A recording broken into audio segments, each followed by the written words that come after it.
Gotcha. Let me ask you guys something then. How much back and forth is there usually between you guys when you guys are making the characters, the story? How much back and forth is there usually? Oh, way too much. Yeah, way as much too as we much. can. Yeah, it's I mean, sometimes we have 5 minute discussions about something small like a knee brace, and then we have 3 hour discussions on something as simple as hair tips. Yeah, yeah. And the cool thing about all that is that Doug and I are both kind of creative but reactionary. So we'll discuss the character, Right. and that discussion inspires Doug to write something. And then when I see what Doug has written, then I'm like, oh, screw that discussion we had. Yeah. I'm gonna go this way. And then when it comes back to Doug, Doug then puts another spin on it. So we're always kind of creatively sparring with each other and challenging each other and just having fun on a ride. It's like sometimes I feel like when I get something from Doug is saying, I dare you. And it's just like, oh, okay. If that's how it's gonna be, then I'm gonna come at you, bro.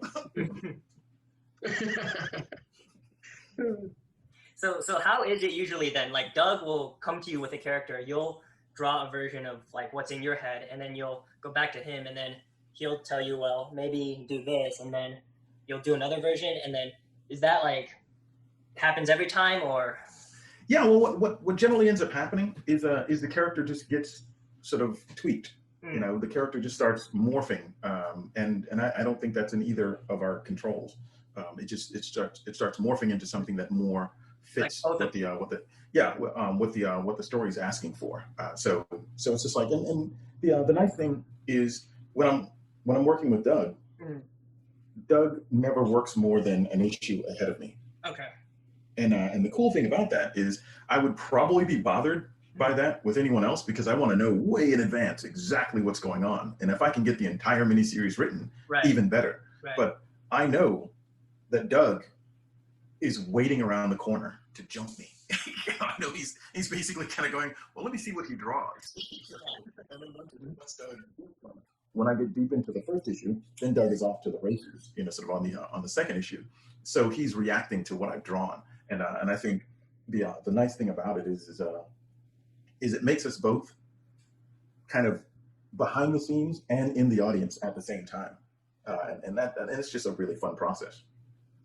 I don't think we've ever created a story or a character the same way twice together. Like No. sometimes Brian comes to me with something, or sometimes I come to Brian with something, and you never can tell what it is. I mean, there's been times when Brian's drawn something, and I go, "Man, that's a cool tattoo. What does it mean? Or what if that was on, somebody from Brazil?" And then next thing you know, we've got a character, and there's a whole story built around this whole thing. And sometimes I'll come to Brian and say, "Hey, I had this idea of, new tires on a car," and the next thing you know, we're writing a science fiction novel. There's no formula we have to do it the same way twice.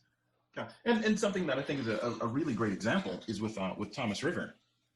I had this scene with almost nothing attached to it. And I just kind of called up Doug and I was just like, okay, D, check this out. And I dropped the scene on him and he's just like, oh man, wow.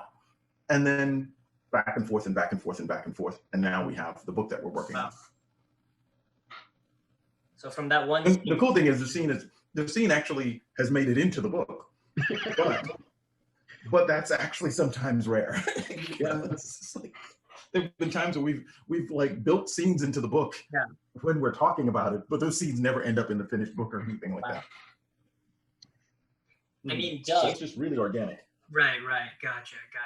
I have a question for Doug. So when you're writing these stories, right, you write the issue. So how often do you check back with Brian then? Is it like you write the issue, right? And so Brian comes back to you with a page, or do you check after he's done with the whole issue, or how does that work? But usually with Brian and I, we work fairly closely. So like I'll hit him with a script and then get any notes he might have, because he might have changes and stuff. He's like, oh, I've got a better idea for this. And I'm like, yeah, let's work on that. And then he'll send me layouts, and then we kind of go over those together, because he's like, well, hey, I'm making sure that, I'm telling the story you want to tell as well. And so we go back and forth on the layouts, and then he kind of starts doing once we got the layouts down, he goes straight to the inks from there. And then I'll take those and go, okay, well, does the dialogue that I wrote initially still work for the scene or not? So then I have to go back through and I usually polish all the dialogue. So, it's a very back and forth. Like Brian and I work really closely together on everything. And so it's there's never like Brian doesn't. I don't show up to Brian with a script and go, "Hey, go away and draw this," and Yeah. you know, and I'll see it done with the book. And Brian's he's very much the same way with the pages and the layouts and everything else. He's like, "Hey, here's this. What do you think?" And so it's a very, very, you know, a lot of trust, which I think is the number one thing when you're working with somebody. And just it's if you're both on the same page and you both know you're trying to write the best story possible, and egos are thrown out the window, everything becomes easy. Gotcha. Yeah.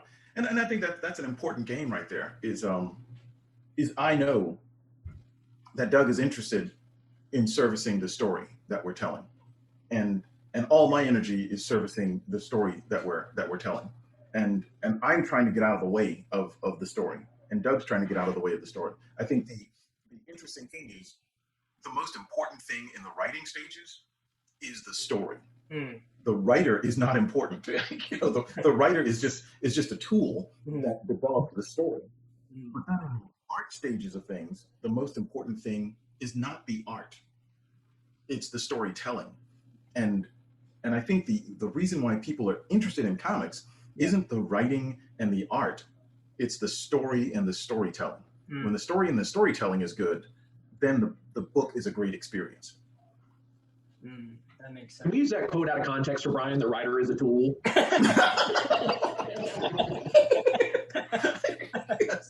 You don't want to put that at the top of the article. I'll make that is a tool.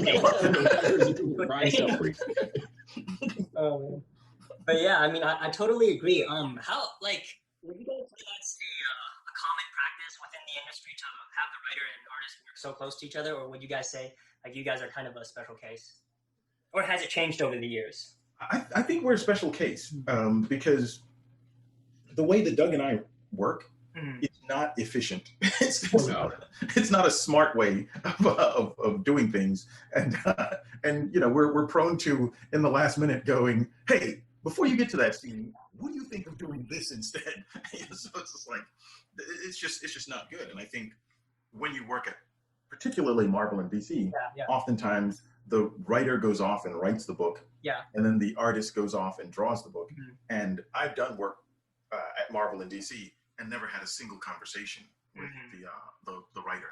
Wow. And that feels a little weird to me, but that's more efficient because they have like deadlines and stuff, right? They have hard deadlines, and for them it's more like the Ford Motor Company. You know, you don't want the guy that sort of puts on the wheels talking to the guy that puts on the manifold. You know, that's going to slow down production. You want this guy to just It's a factory. and I'm not saying that you can't create interesting stuff. It's just a different thing.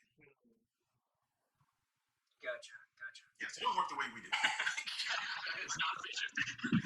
In fact, the cool thing is we don't work the way that we do. We change it up a little bit every time. I've heard various stories about that. You know, like I think I read somewhere that I don't know if you guys know the issue of Ant-Man where Hank Pym hits his wife, right? And so that was apparently what I read was the artist and the writer had a miscommunication, right? So the writer wanted it to be kind of like an accident, but the artist drew it like a wrong way, and they had to get it by the deadline, you know. So a lot of people didn't like that. So I mean, I guess that's kind of stuff that can happen if they aren't on the same page, right? Oh yeah. And a lot of times editors will go out of their way to make sure that the teams are separate. Why is that? You know, you don't because like I said, it up. Works more efficiently Gotcha. if the work is going in one single direction. Rather than, I've written this, and now the artist has said this, so now I have to go back and change the writing, and now I have to do this. So it's better to just write it. Now you go off and write your other book while the artist is working on this, and hopefully they never talk to you.